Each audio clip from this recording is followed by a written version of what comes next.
folks are so caught up in all of that that they can't see that my disabled body is made in the image of the creator of the universe. My disabled body is divine. And yet too often, church folks would rather me dead than divine. This is Down to Earth Conversations, where we hear from ordinary people who are helping to bring a bit of heaven down to earth.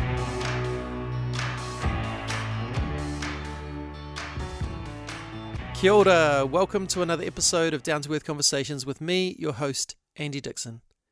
Thanks for joining me again, or if this is your first time, no mai, haere mai, you are very welcome. The heart of this podcast is the belief that heaven is not some abstract future thing reserved for the afterlife, but that when we do good in the world, we bring a bit of heaven down to earth in the present. Today's guest does that by challenging our mindsets about disability. Dr. Amy Kenny is an amazing human being who has recently released a book titled My Body is Not a Prayer Request, Disability Justice in the Church. In the book, and in our conversation today, Amy shares her experiences of living in a world that is not designed with disability in mind. And sadly, her experience is that it is actually worse in the church than elsewhere.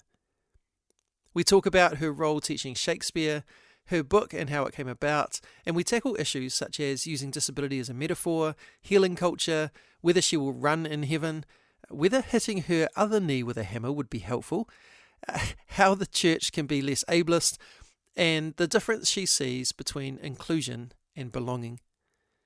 If you're moved by the episode, please consider sharing it with someone else. You are the only way that this podcast grows. So let's get to Amy and the wisdom she has to share. This is episode 58 of Down to Earth Conversations. Here's Dr. Amy Kenny.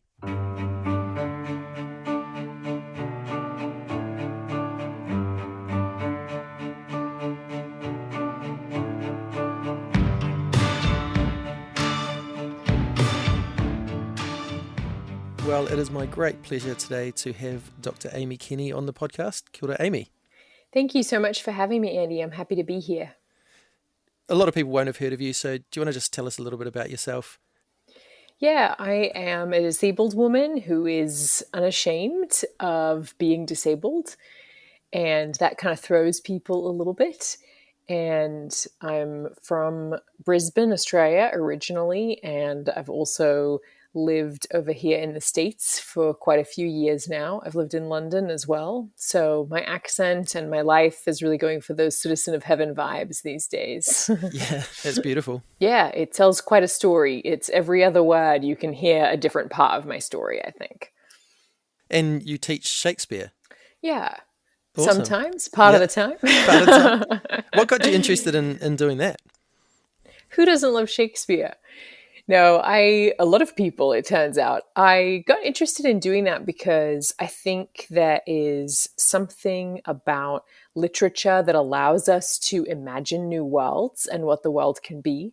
Yeah, and cool. I think that while I teach Shakespeare, what I actually teach is compassion and invite students into thinking about immersing themselves in the story of another and attempting to have compassion for the characters in that story. All of us have experienced love and hate and betrayal and trauma, and all of that can be found in these stories, even if we haven't experienced the particulars of what these characters are going through. And so, yes, we read and watch and talk about Shakespeare, but what we really do is talk about what it means to be human. Well, that's amazing.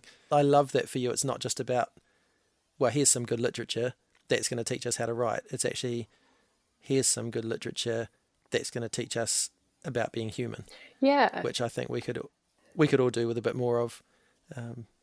Yeah, the literature is just the gateway to a larger conversation about race, sexuality, disability, and how all of those interact and are discussed and lived and experienced in these plays and in our own lives. Which, yeah, I mean, for the average Joe, I don't think, oh, Shakespeare, here's a good chance to talk about disability, or here's a good chance to talk about race. But actually, like you say, all of that stuff is present. all of that stuff is good to talk about, and that literature raises those points. So, or at least raises even the heart posture, that leads into that. So, I just, when I heard that was what you did, I just found that really fascinating. And of course, then you've gone on to write your own book, which is one of the big reasons we're here today. You released it earlier this year, called "My Body Is Not a Prayer Request: Disability Justice in the Church." And I just think it's brilliant. It's part autobiographical, it's part biblical exploration, it's part cultural examination, and I just found it 100% captivating. Was this a long-term plan for you to write, or was it more just grabbing an opportunity that presented itself? It wasn't a plan at all. I feel as though I just followed the cloud, and here I am talking to you Yeah, months later. yeah, I had joined a writing group really just to process my own experiences, and writing is a way that I do that. And I wanted to process so many experiences that I have as a disabled woman growing up and participating in church communities. mm, And over the course of doing that, I would share my writing with people, and they were so kind as to encourage me to share it with a broader audience. And I did. And it's been a vulnerable and beautiful task, but also one that feels like I have see-through skin sometimes, yeah. Well, sharing pieces of my story with the world. And my hope is that it invites people to rethink some of their assumptions about disability, and to really consider how disabled people can teach the rest of the church and the rest of the world what it means to be human. yeah, yeah. I think for me, there's books that I read because they've got really important content, and then there's other books that I read because the author is really captivating in the way that they write. And I think for me, yours did both. Wow, thanks. It was something that pulled me into the stories, disarmed me with the humor, and then like gave me a sucker punch that I wasn't quite expecting because I'd been lightened up. But was Well, that's me, humor and punching people. but yeah, I guess I was wondering, like, was that a real natural thing for you, of the balance between the humor and the serious stuff? Does that reflect you as a person, or is that just a deliberate strategy? Yeah, I wish I could say it was a deliberate strategy and that I did that to entice readers, but no, that is just how I am. I also wanted the book to be true to myself, Yeah, and not adopting a particular voice or style in order to tell pieces of my story. And I wanted also to include the personal, the embarrassing, the funny, the hard, and all of that, because I contain multitudes, as yeah, we all do. And so often disabled people are relegated to stereotypes or archetypes, and we're treated as though we're not fully human, and we don't have interests and likes and dislikes and gifts and frustrations. And I wanted to share just sort of the breadth of my experience as a disabled woman. yeah. And I think you just did it so well. And I mean, there were times when it was really funny until it suddenly wasn't, and you realized, that's not okay, and Yeah. um, and things that are good that you can laugh about, but is kind of sad that you have to laugh about them. I found it really kind of, my emotions went everywhere. I thought I was going to just blat through this book, pick up some information, but I just had to stop and keep processing. And I think it's, for me, it's like real meditation literature that I'm going to have to go back to it and read it again and process those, things that come up for me emotionally as I do it, and go, why is that speaking to me? Because there's just so much in there. And I think you've done it really well.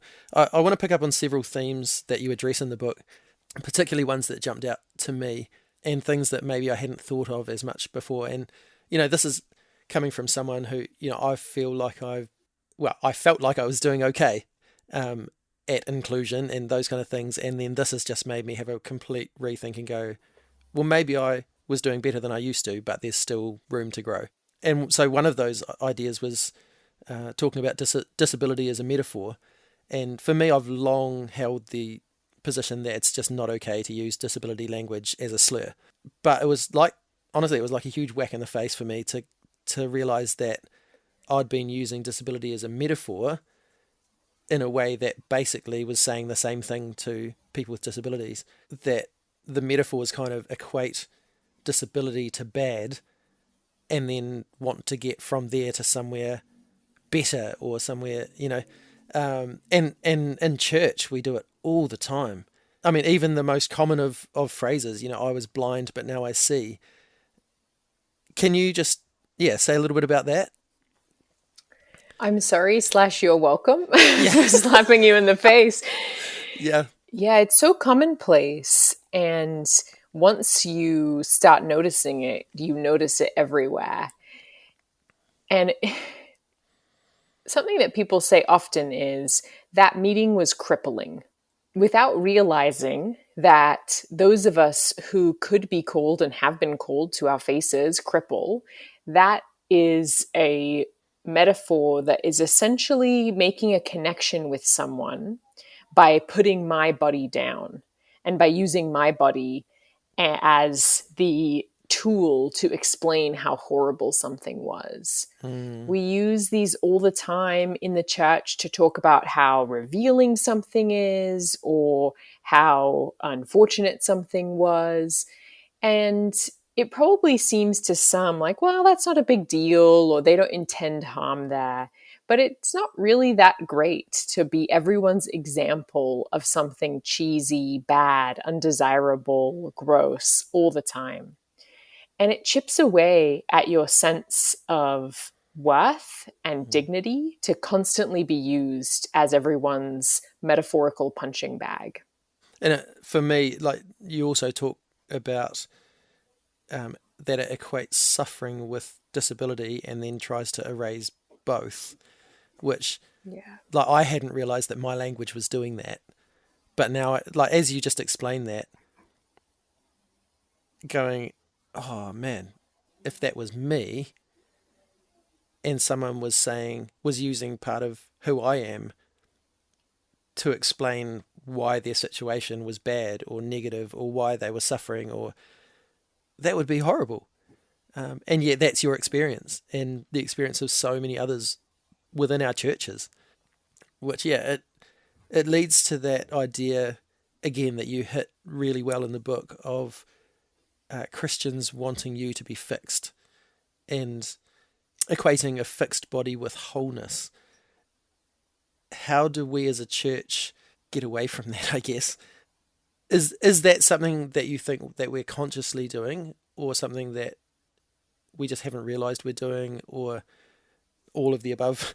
I have to believe, for my own ability to show grace, that people are not aware of what they are doing, that folks are ignorant and that they are well-meaning, but they just don't realize how some of this language is really harmful and exclusionary. A lot of people in churches that I've been a part of and actively participating in and leading in have tried to pray me away, tried to offer me remedies to cure my disabled body without ever asking whether I want to be cured or whether my disability is something that I'm ashamed by or have a problem with. I've been recommended everything from eat more kale to hit your leg with a hammer. Somehow I'm still disabled. So That will shock no one. Someone actually asked you to hit your other leg with a hammer. Oh, yeah. And it sounds, I give the most absurd examples to show how bizarre it is, right? But when you look at the spectrum of remedies that people recommend to me, unsolicited, me just rocking up, using a mobility aid, and folks coming up and saying, you should eat more kale, or here's some oil, or here's a potion that I made for you, you should use this. I think many people find that ridiculous and extreme, and indeed it is. But it's just as ridiculous and extreme to offer platitudes and to say the only disability is a bad attitude, or chin up, just smile, it'll all be okay. You can't be disabled with a smile like that, sometimes I hear. well, no amount of smiling has ever made my legs work differently.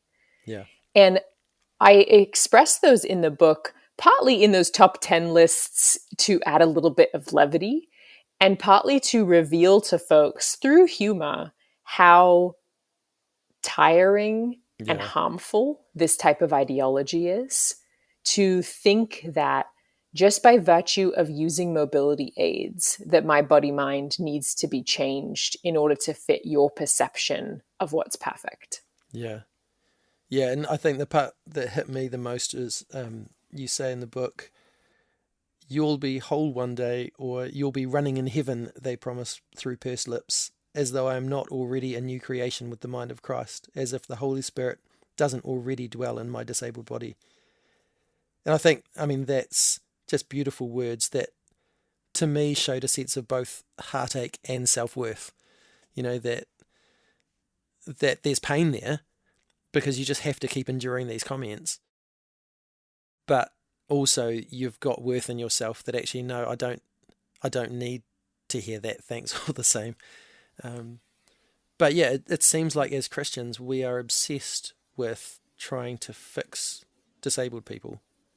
I mean, that's clearly been your experience. What do you think's behind that? Ableism. Yeah, yeah, That's probably for people's therapists to say, yeah, but I think that it is connected to fear. Folks project their fear onto my body because I represent what they could become. I'm the Christmas of future, and I think there's a lot of fear around what it would mean to become disabled, probably because somewhere deep down they realize that there's so much ableism in our systems and structures and the ways that we gather, not just in church, but in all spaces. I think people project those fears onto me. I think there's also a mechanism of control at work, that people want to control their lives and others. They want to know that if they are, air quotes, a good person, that that will equate to them having a certain body mind, a certain health, wealth, status, all the things. And while many people can critique prosperity gospel in the sense of you can't say a prayer and get rich, I think there is an understanding of a type of bodily prosperity gospel where yeah, folks want to believe that you are only disabled if you don't have enough faith or if you have sinned. And people have said that right to my face. People have asked me, what sin prevents you from walking? Or said to me that if I just believed, I would be able to run. And I think that reveals that sin and disability are still so deeply conflated mm. in a lot of people's understanding of body minds. Yeah. I mean, I think it reveals that they haven't read the Bible either, because, I mean, Because John 9. yeah, totally. Like that's what people say to Jesus, and he's like, no, actually, no. Yeah, and of. And yet, many people would, I think, say that out loud. They would say, oh no, of course sin and disability isn't conflated. But how many pastors do you know who are disabled? How many Yeah, in your church who are elders or deacons or leaders or serving in some capacity or leading in some capacity are disabled? That's generally not connected to how we understand leadership, how we understand learning from one another. That is generally reserved for non-disabled people. yeah, and that's actually a huge thing to go. What are you saying with your words? But what are you saying with your environment? What are you saying with your structures? What are you saying with your actions? Um, and again, that came through time and time again in the book. You talked at one stage about moving to a church space that had a ramp, and then they made the main door the one that didn't have a ramp. And what does that say? And yeah, I mean, it says a lot, doesn't it? Yeah, it says that you are not worthy of belonging and care. And the main entrance where we are going to have community and coffee and gather together is one that you can't access. And when you point that out to us, you're the problem, not our ableist idea of exclusionary practices. Yeah. And in that church and others, I've been told, well, you're the only one who needs the ramp. We don't have disabled people here. Well, I wonder if that's related to the ableism. Yeah. Yeah, totally. A church that I was working at, when I started working there, and it's been remedied, thank God. But if you were disabled and you came in a car, there was a disability parking space and whatever. But if you came along the road in your wheelchair and then wanted to come into the church, the only way up was you had to roll up a shared driveway with speed bumps, and the shared driveway had trucks going up and down it, and then you had to roll through the car park.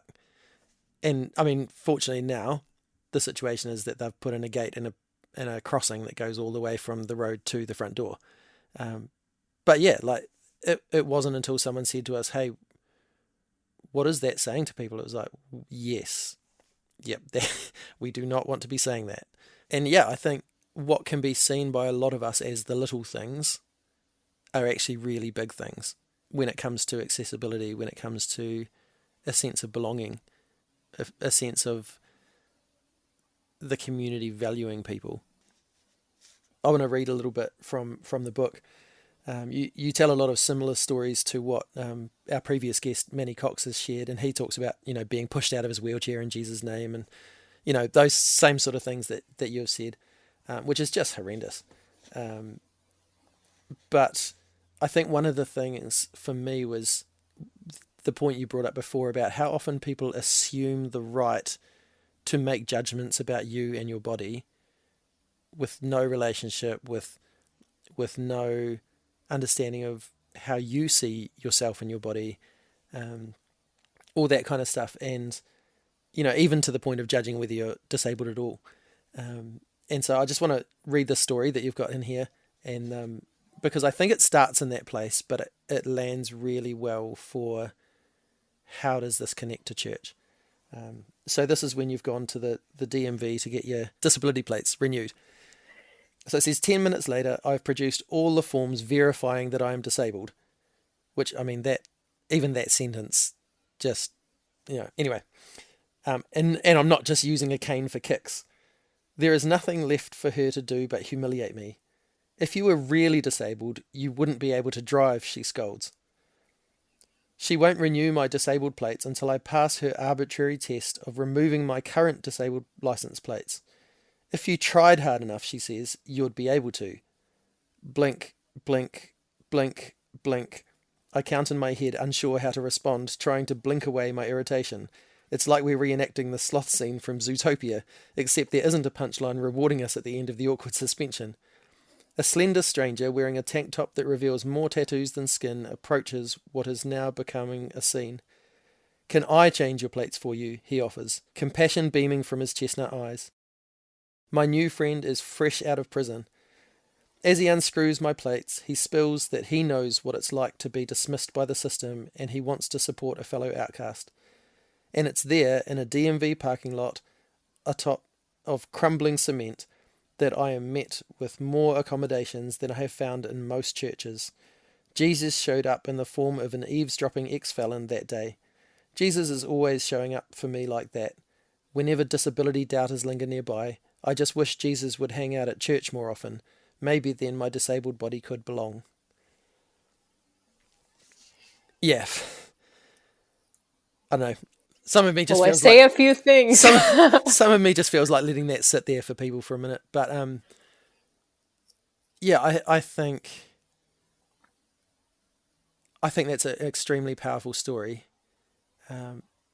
because it not only highlights the horrendous attitude people have, and the way that you get treated, but it also brings into it a sense of your spirituality and how in some ways that's getting met more outside the church than inside the church. Yeah, do you want to say a little bit around that?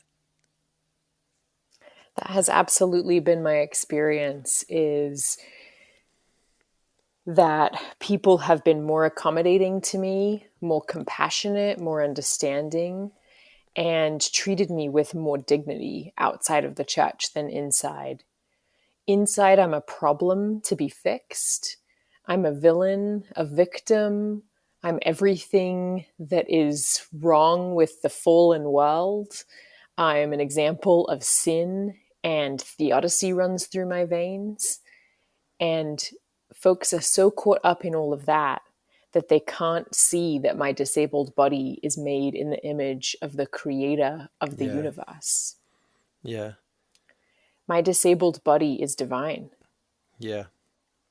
And yet, too often, church folks would rather me dead than divine. Wow. Which is just, I mean, I find that really painful, and I'm not on the receiving end of that. But I think it's good for us all to hear. I think it's good for those who are listening who have a similar story to yours. That's good to hear, to know that they're not alone. For those who don't have a similar story to yours, it's a massive wake up call, especially if we're part of the church, to go, how can we have been treating people like this? And I mean, there'll be pockets of things that are going well in different spaces, but as a whole, we just really need to do some work on it. How does your disability allow you to experience God in ways that others might not? Disabled people are the most creative people that I know. Disabled people have created everything from the electric toothbrush to the Snuggie to touch screens to texting. The wheelchair is a precursor to the bicycle. And that creativity is from the divine itself. And so I think I experience a deep sense of my own ability to live outside of the world that we have created and live outside of the systems and structures that are so harmful, and create something that is inclusive and that allows for everyone to belong regardless of their body, mind, or their access needs. And I think that's a way of me participating in co-creating with God, with the Spirit, and a gift that disability has given me time and again. I think also that there's a way that being disabled and living by crib time and outside of calendars and clocks, and there being a lack of certainty and control in my life because my access needs fluctuate, and some days I need help getting dressed, others I don't. But on all days, I have dignity, I have worth, and on all days, regardless of whether I need help putting my socks on, I radiate the Creator's image to the world.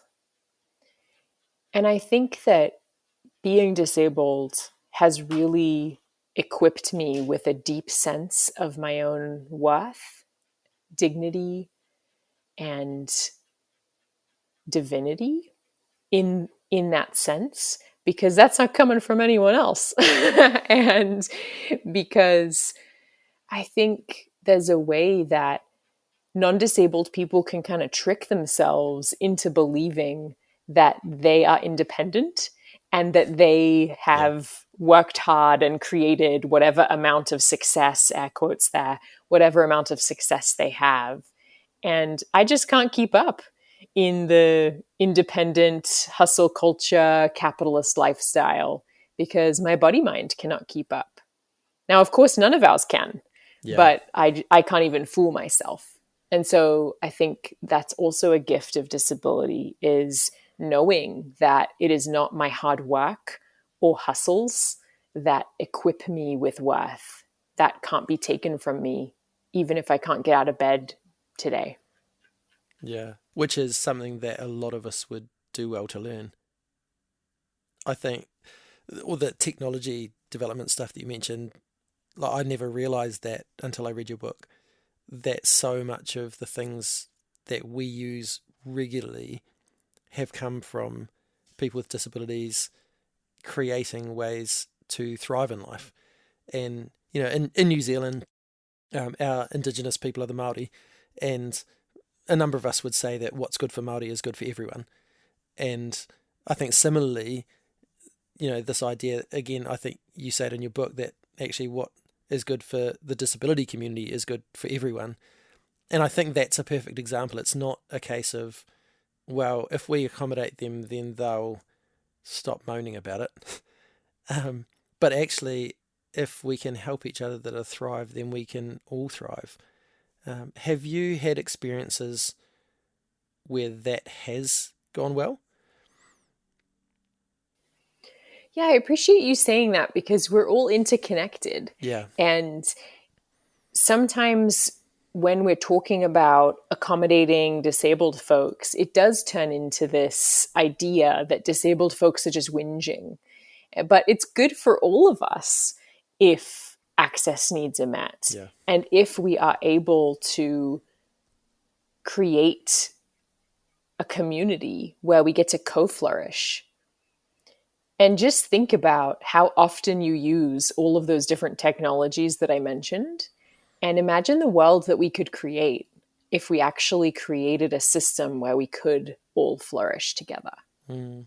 Imagine all that we're missing out on. Yeah.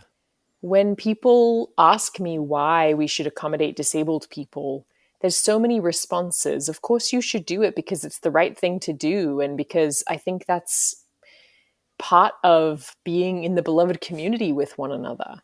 And you should do it because it instills people with dignity. But beyond that, even for selfish reasons, you should do it because you're missing out on the amazing creativity that the disability community brings. Yeah. I have experienced communities that are willing to learn and grow and make sure that disabled people can thrive. And it hasn't been on a massive scale. It has been more in kind of smaller groups and smaller settings, but it is deeply healing and Mm. equips us with imagination to create more community spaces where everyone gets to flourish. Mm. For me, what your book kind of highlights isn't that a picture of the kingdom of heaven? Isn't that a picture of the beauty that God's after? Not that we would fix all of you so that we could all be the same, but that actually we could embrace each other in a way that just welcomed one another and listened to one another. I think it's a big challenge, but it's so worth it. Yeah, and that's the model that we see from Jesus in that Luke 14 banquet that he describes, that usually we take to mean new creation. That when we pray, your kingdom come, that's the model that Jesus gives us. It is poor and disabled people invited first to an accessible banquet. There's no talk of cure. There's no condemnation. There's just community. Yeah. I think, again, that was just your mention of the word cure. That was another really big moment for me, was recognizing the difference between healing and curing, or healing and fixing. And I've talked about this with Manny a lot, actually, that maybe the healing that is needed is not a curing of people's physical bodies, but a healing of the attitudes that are excluding those people. That maybe we've even got the healing located in the wrong person, or Yes. the wrong set of people. And I think that's something for all of us to go, actually, what is the healing that I need? Your experience of disability, how has that impacted the way that you then interact with those around you, the way that you love your neighbor? Yeah, I just turn my scooter up to the highest speed and I just run them over whenever they bother me. think it has given me a deep compassion and understanding for when people are excluded, even if people are excluded in ways I haven't experienced. I understand what it feels like to be the odd person out and to be criticized or shamed or stigmatized.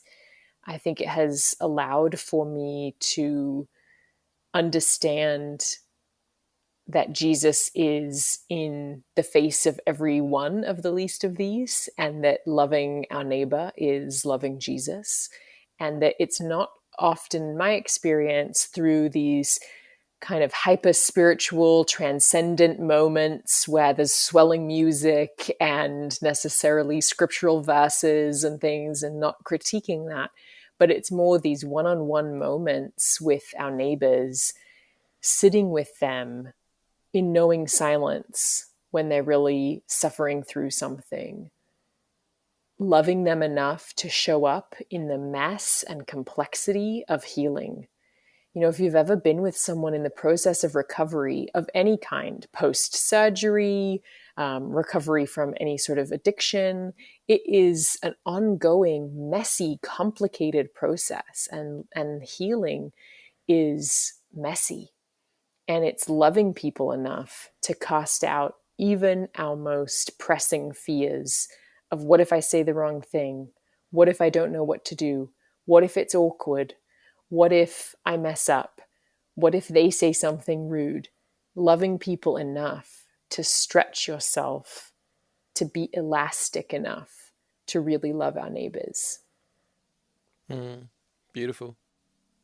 Well, I mean, there's so many other things that that I could talk to you about. I've got so many questions, but as we start to wrap it up, I just want to kind of reiterate that I love that your end goal isn't just to end ableism or even just to promote inclusion, but it's you say we want to foster belonging.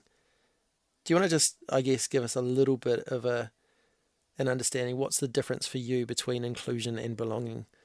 Because I think that's a really profound point and something that we all need to consider in our lives and in the spaces that we occupy. And then as churches, it's huge. So, yeah, can you share a little on that? Inclusion to me is when you are present. But you can be present and not really loved or missed if you're not there. You can be present and see the awkward stares, feel people's touch without consent, people recommending remedies to you and trying to pray you away. All of that is somehow under the umbrella of you were included in that ceremony or ritual or experience. But to belong is to get to be your full self, to not have to hide the messy parts of yourself, to not have to mask or pretend who you are, and for all parts of yourself to be welcome in a banquet that centers the most marginalized. I think inclusion is well meaning, but it also, really interestingly to me, is about a person in power extending an invitation to a person who is not in power. Whereas belonging is co flourishing, it's communal, it isn't hierarchical, it isn't something that one person can give to another, it's co created. And it dismantles and disrupts every sense of hierarchy that we have and every sense of proving ourselves. You don't have to prove yourself to belong. In a space where you belong, you can show up without, your face done. You can show up without saying the correct answers to everything. You can show up however you are that day, and you can still be met with dignity and love. And that's what I would hope we would move into. And that is a space of mutuality where disabled people are not just treated as objects, but subjects that we get to co-flourish with, learn from, and that we get to actually see thrive. I think that's a beautiful place to land this conversation. And if people wanted to follow what you're up to, engage more in this discussion, how can they do that? The best place would be my book. I'm not on social media at the moment, just taking a break from all that. So the best place to engage with this would be my book. And then my hope would be take it to your own communities. Talk about it with folks who you are in community with. Wrestle with it together. Share the hard parts. Share what punched you in the face and what you don't agree with, and wrestle with that together in order to grow. And I mean, I just want to say, I think everybody should read this book. Go and get it now. Read it again. I think it's going to be really profound for so many people. So yeah, thank you for your time today. Thank you for bringing, I guess, more depth to this discussion. I still feel like we're just scratching the surface, but go read the book and you'll get more depth to it as well. But yeah, thank you for also being prepared to be vulnerable, to share those moments, and to share your experiences, because I know not every disabled person wants to have the responsibility of teaching others about this. And I think that's a big thing, is not to then rush out to the disabled people and try and get them to share their stories too. But thank you for who you are. Thank you for what you're doing to bring a bit of heaven down to earth. Thank you, Andy.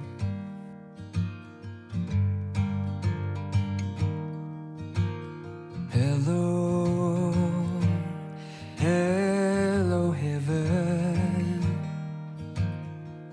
Will I hear you whisper to come near? Wow. I had this conversation several weeks ago, and to be honest, I'm still reeling a bit. So much of what Amy has to share with us is hugely important when it comes to our desire to love our neighbour as ourselves. And yet, it's so often overlooked, especially in our churches. For those of you who resonate with Amy's experiences, I am so sorry that you have to go through life in a world not built for you. On the flip side, I have so much to think about and many adjustments to make in my own life. If this is connected with you at all, I honestly can't rate Amy's book highly enough. Definitely go check it out in print or in Kindle, wherever you can find it. Amy, thank you for being who you are and for the difference that you are making in the world. Here is a blessing for you. Amy, may your cup continue to be filled as you observe the difference your classes make in your students' lives, and may your students be known for their compassion as you guide them on a journey of love and embrace through the writings of Shakespeare. May your book be read by thousands and thousands across the world, that it might challenge the status quo and bring about conversations that lead to actions of meaningful change for individuals, small groups, and even whole church communities. May you find moments of surprising joy when you unexpectedly meet Jesus inside the church and not just in DMV parking lots. And may you continue to find the divine everywhere and in everyone as you roll through life just being you. May you continue to know your unimaginable worth, despite the words and actions of people that would, even unintentionally, tell you otherwise. And may the knowledge of your worth sustain you when it all seems just a bit too much. May you find more and more places of belonging, communities that go beyond an acceptance of your presence to a real co-flourishing for all, bringing to life that which lies within all who are involved. And lastly, may you know that you are appreciated, you are valued, and you are loved. Thanks to Strawn for the music and Rangi for the karakia. Join me next time when I interview poet, journalist, author, storyteller, and all-round great human, Mohammed Hassan. Mohammed is a former New Zealand Poetry Slam champion.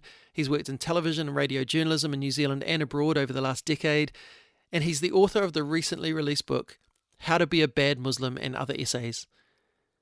We talk about the power of words and storytelling, being Muslim in a Western society. We hear about some of his journalistic exploits, including time in and amongst the tensions in Palestine-Israel, and his covering of the Christchurch terror attacks when he was connected in so many ways to so many of the victims from the mosques. We also hear about why it was important to Muhammad to share about his mental health journey in a number of his book's essays. It's another fantastic kōrero. I hope you'll join me. Until then, me inoi tātou. E tō mātou matua I te rangi, kia tapu tō ingoa, kia tau mai tō rangatiratanga, kia mea te tau e pai ai ki runga ki te whenua, kia rite anō ki tō te rangi. Homai kia mātou ai nei, he taro mā mātou mō tēnei rā. Muro mātou hara, me mātou hoki e muru nei I o te hunga, e hara ana kia mātou. Aua hoki mātou e kawea, kia whakawaia, engari whakaorangi a mātou I te kino.